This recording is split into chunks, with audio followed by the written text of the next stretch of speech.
Nous vous proposons aujourd'hui des coulisses tout à fait originales, puisque en effet nous ne sommes pas en Sarthe. C'est exceptionnel, nous sommes à une dizaine de kilomètres grâce à SIA Industries qui appartient au groupe Lastywell et qui a voulu nous faire découvrir Sotywell à Mêlée-du-Maine. Hervé Rigolo, bonjour. Bonjour. Alors nous sommes à Mêlée-du-Maine où il y a de l'espace pour les employés de Sotywell.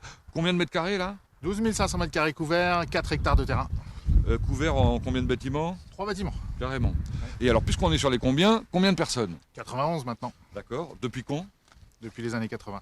D'accord. Votre activité alors? Alors l'activité principale de notre entreprise, c'est la transformation des matériaux composites et on possède également une ligne de peinture. Et la particularité dans votre activité, c'est que vous savez faire des très grandes dimensions. On fait des très grandes pièces. La plus grande pièce qu'on ait fabriquée aujourd'hui, c'est pour la société JC Deco, les toits des kiosques de la ville de Paris. Oui, parce que vous travaillez pour des très grands noms, hein. En automobile, en poids lourd, en tracteur. En tracteur, oui, en tracteur pour classe au Mans. Ouais. On fabrique des capots de tracteur et sinon pour DAF Truck, pour Volvo Truck également et Gruau à Laval. Bah, c'est ce qu'on va découvrir. Deux mots, j'ai évoqué le fait que vous apparteniez à un groupe. Oui, on appartient au groupe Plastywell. D'accord. Est-ce que vous faites de l'export? 25% de notre activité est dédiée à l'export, oui. Ce que je vous propose, c'est qu'on parte à la découverte et on se retrouve après.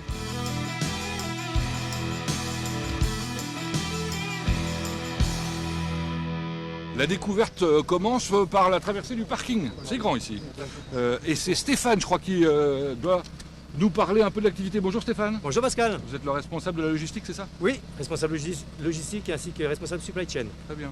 Et nous avons à nos côtés Loïc, je crois. Bonjour. Vous êtes vous magasinier. L'activité, vous allez nous la présenter. Ça commence par la réception, dont vous vous occupez d'ailleurs. Exactement, on fait de la réception de nos commandes clients, la réception de nos matières fournisseurs, donc qui arrivent au magasin avec une zone de stockage qui représente à peu près 1500 références différentes, principalement nos matières premières que sont la résine et le tissu.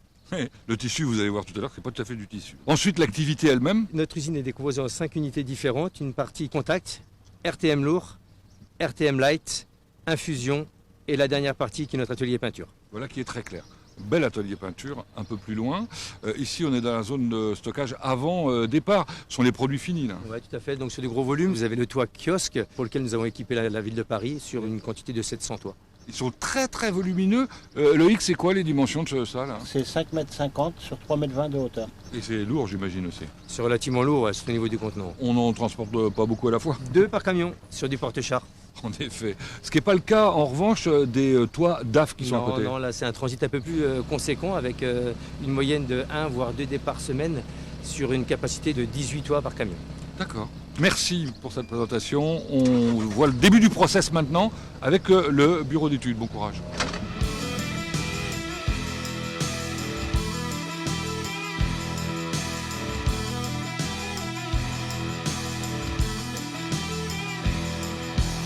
Qui dit production ou fabrication dit conception. On va la découvrir maintenant avec Émilien. Bonjour. Bonjour Pascal. Émilien, où sommes-nous? Vous êtes au bureau Méthode Indus Projet. Alors vous y travaillez depuis 2-3 ans, c'est ça? Oui, c'est ça. Je prépare un diplôme d'ingénieur sur Nantes dans le domaine de la plasturgie. Alors vous n'êtes pas le seul alternant d'ailleurs ici, il faut peut-être le préciser. Alors qu'est-ce qui se passe? Le client vient vous voir, il vous apporte quoi? Le client il vient chez nous avec un plan ou un 3D. On co-développe avec lui, on apporte notre expérience, on fait des protos. Suite à cela, on fait le choix de matière, donc fibre de verre, fibre de lin ou fibre de carbone. Notre choix de process en fonction de notre type de pièce, notre grandeur de pièce. Par exemple un capot avec du RTM light, RTM lourd ou infusion.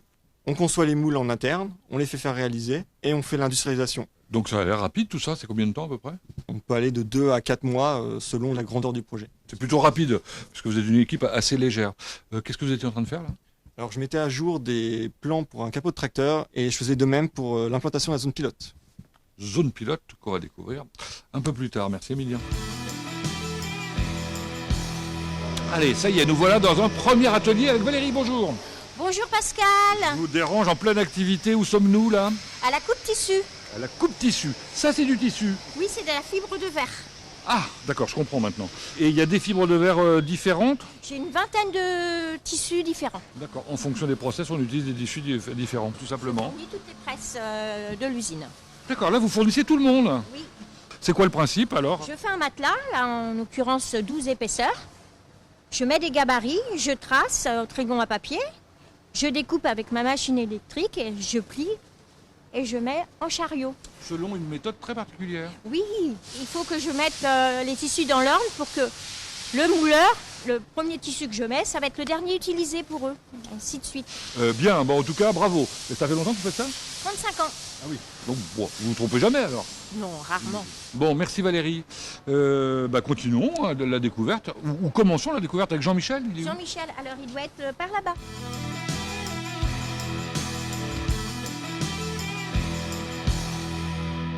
On va enfin découvrir comment on les fabrique ces pièces. Grâce à Jean-Michel, bonjour. Bonjour Pascal. Jean-Michel, vous êtes un spécialiste, ça fait combien de temps que vous faites ça?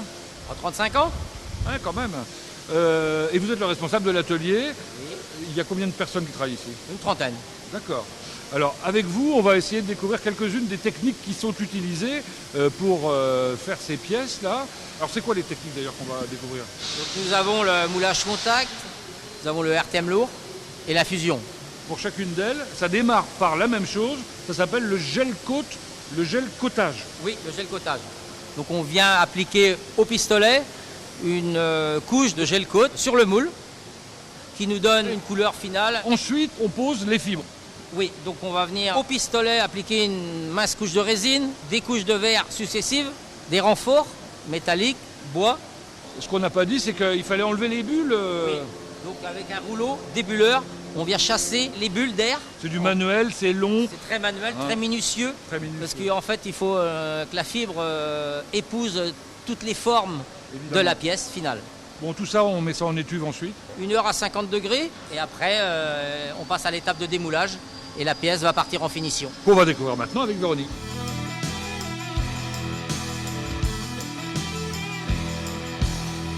Ce qui est incroyable dans cette entreprise, c'est qu'il y a plein d'ateliers différents qui font plein de choses différentes, avec plein de gens différents évidemment.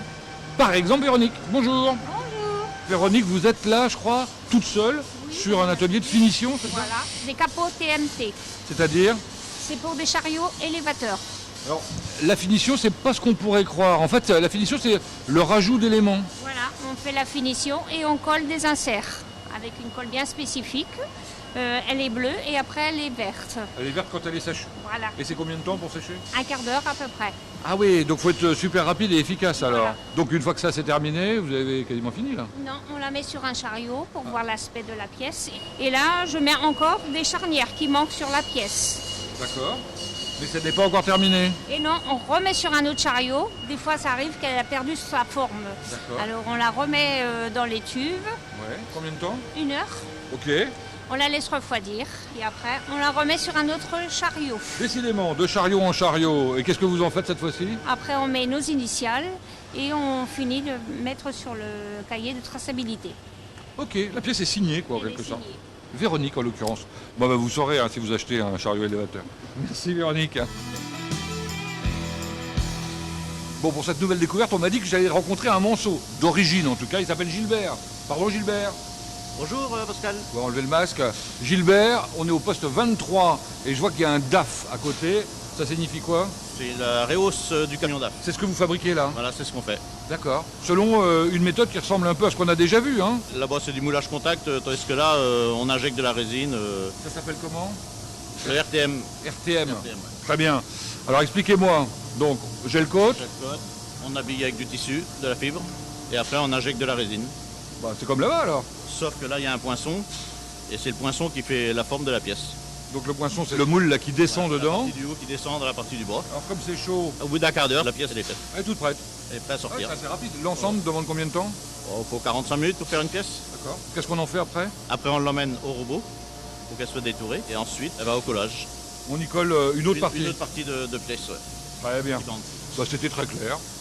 Bravo Gilbert. Merci.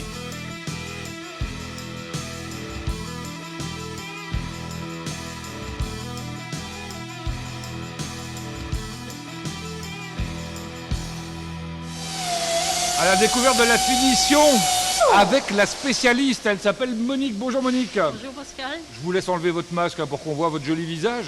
Monique, ça fait combien de temps que vous travaillez ici? 31 ans. Waouh. la spécialiste de la finition. Alors la finition, là, c'est la deuxième étape. La première étape, ça s'est passé là-bas. Qu'est-ce que vous faites d'abord? On fait le joint. Ah, le procédé exclusif dont on m'a parlé, le joint lissant et auto-bombant, c'est ça? Voilà, c'est ça. Donc c'est un joint que vous mettez là le long. Combien de temps ça demande, ça? Un quart d'heure, 20 minutes pour qu'il sèche. D'accord. Un joint, évidemment, d'une grande efficacité. Une fois que ça s'est terminé, qu'est-ce qui se passe? On regarde s'il y a des défauts sur la pièce et puis après, on les corrige et après, on lustre. D'accord. Combien de temps le lustrage, à peu près? Tout dépend, 3 quarts d'heure, 1 heure. Et c'est pas terminé pour vous, hein, parce que je crois que vous faites un peu de contrôle qualité. Voilà, on regarde si tous les inserts sont bien disposés et où il faut. Et après, on marque ça sur une feuille.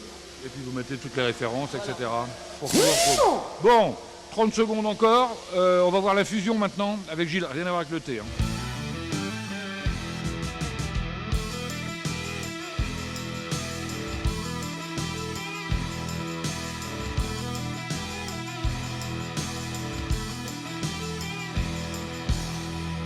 C'est étonnant, ils sont nombreux à travailler ici, mais il y a des moments où on arrive dans des ateliers où on a l'impression qu'il n'y a personne.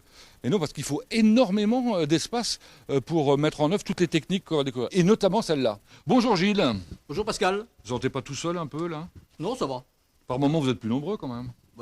3. Ah oui, c'est pas beaucoup dans un très grand espace Ah oui, oui. que vous allez quitter bientôt. Oui, dans 22 jours. C'est la quille. Oui.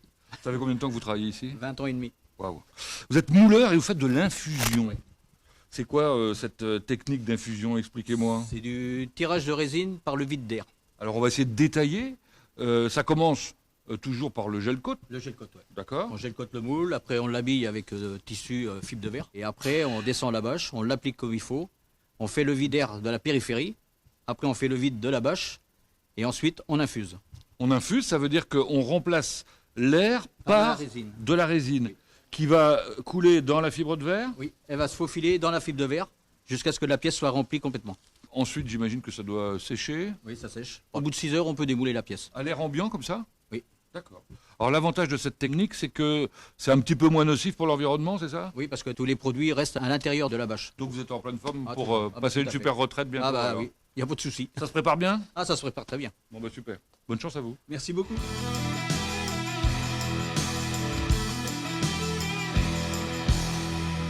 C'est une autre technique qu'on va vous proposer de découvrir avec Laurent, bonjour, et Guy, bonjour. Bonjour. Alors Guy, on est dans l'atelier SMC, ça veut dire? Alors, Shin Moudin Cancun. D'accord, il y a combien de personnes qui travaillent ici? 19 personnes. Des mouleurs, des finisseurs, Des détoureurs, des usineurs, etc. des carrossiers. etc. Alors c'est quoi la différence avec ce qu'on a déjà découvert? Alors, la grande différence, c'est que en bas, on fabrique des pièces de plus grande dimension à une pièce à l'heure, approximativement. Et ici, on fabrique des pièces de moyenne dimension, mais à peu près 15 pièces heure. Ah oui, oui, donc ça devient de la série là, Oui. ni plus ni moins. Laurent, expliquez-nous un peu comment ça marche. Vous partez d'un rouleau. D'un rouleau, on découpe 2 bandes, on nous donne un paquet de bandes de 8. De 8 épaisseurs. D'accord. Une fois que c'est fait, on la pèse. Il donne 3 kg 330 approximatif. Ah bon, il faut que ce soit précis ça. Ah oui. Si c'est pas le bon poids, ça marche pas. Ça passera pas. D'accord. Une fois que c'est fait, on prend la matière, on la pose dans le moule chaud à 160 et 146 en bas. On appuie sur 2 boutons noirs qui nous fait descendre la presse. La matière s'étale et une fois que c'est fait, en bout de 200 secondes, ça nous sort une pièce terminée. 200 secondes, c'est super rapide en effet. Et la pièce est presque finie. On va voir la suite justement avec Guy. Dans cette seconde partie de l'atelier, Guy, on trouve un robot visiblement. Oui, tout à fait. Donc, c'est un robot d'usinage où on va faire quelques opérations d'usinage, de perçage, de pose d'inserts qui vont servir à la fixation du capot par la suite. Il y a combien de pièces qui sont traitées comme ça? On traite 100 pièces jour à peu près. Donc ça c'est la partie automatisée. En revanche juste à côté, il y a beaucoup de femmes visiblement qui travaillent. Donc, on a besoin de travailler l'aspect des pièces. Il faut des gens adroits, des gens minutieux qui savent poncer une pièce sans la déformer, sans l'abîmer. Des gens très adroits, en l'occurrence des femmes plus particulièrement. Donc on fait quoi? De l'ébavurage, du ponçage? Lébavurage, ponçage, masticage aussi. Merci pour cette présentation Guy. Merci. On va plus loin.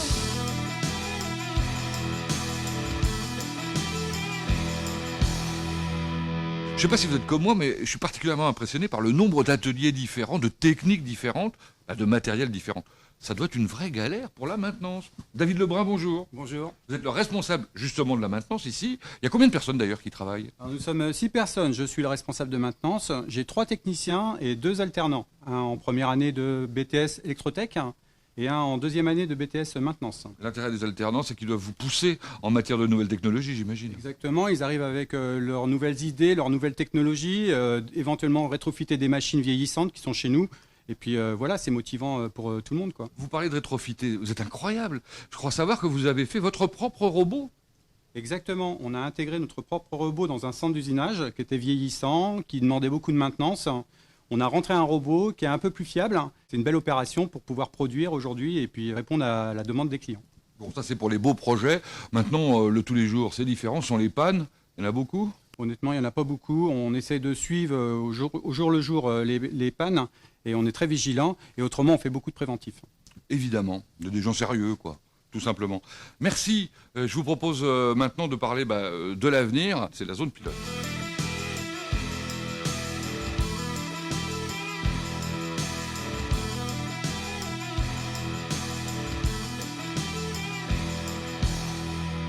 Je vous l'avais promis, on se projette dans l'avenir, dans une zone pilote. Et ceci grâce à l'inventivité des gens de Sotiwell. Bonjour Jean-Marc. Bonjour. Vous êtes technicien méthode, vous organisez la vie de l'usine.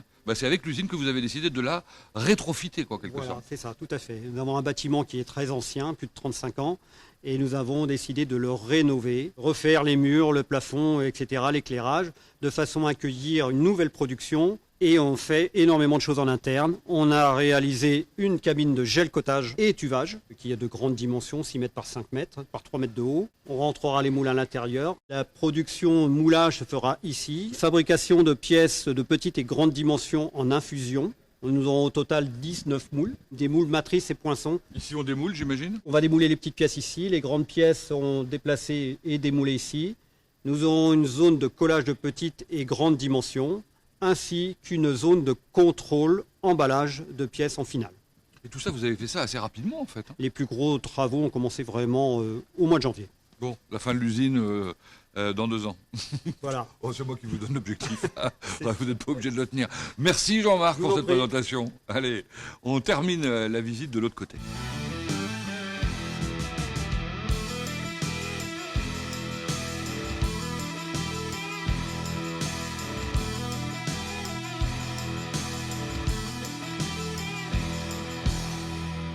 Si vous venez chez Sotiwell, vous serez certainement surpris par ce 3e bâtiment, grand bâtiment, de l'autre côté de la rue et dont le toit est totalement solaire. Et celui qui s'en occupe, c'est Olivier, bonjour. Bonjour à vous. Il s'occupe de l'équipe à l'intérieur, combien de personnes? 9 personnes. D'accord, pour quelle activité?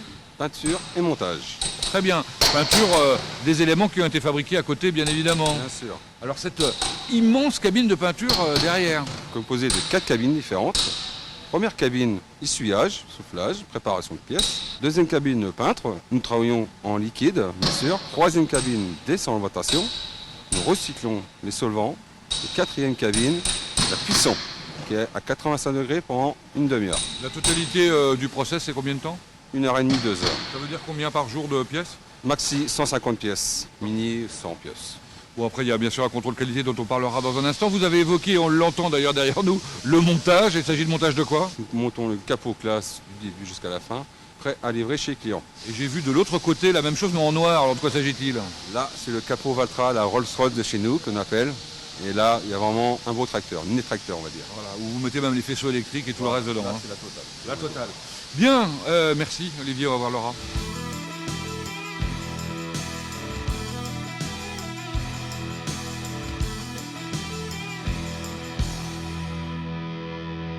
Et je trouve Laura en train de travailler, j'imagine, non? Bonjour, oui. Qu'est-ce que vous faites là? Je suis en train de contrôler la teinte.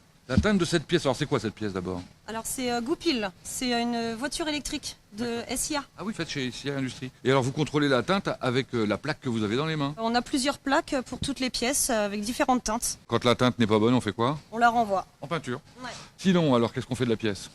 Et ben ensuite j'enlève tous les défauts qu'il peut y avoir. Nous c'est souvent du grain, donc du coup on enlève ça avec une petite pastille et ensuite on lustre avec du produit. Ça la rend bien brillante et voilà, elle est parfaite. Et c'est combien de temps en général? Par pièce, Souvent, ça peut être 5 minutes, 10 minutes, ça dépend. Et chaque pièce, il y a quelque chose à faire dessus? Pas forcément, pas forcément, ça dépend. Bon, vous faites ça depuis combien de temps? Ça fait 7 ans que je suis dans l'entreprise. Bon, ça se passe bien? Oui, très bien. Ah bah super. Merci Laura. Merci.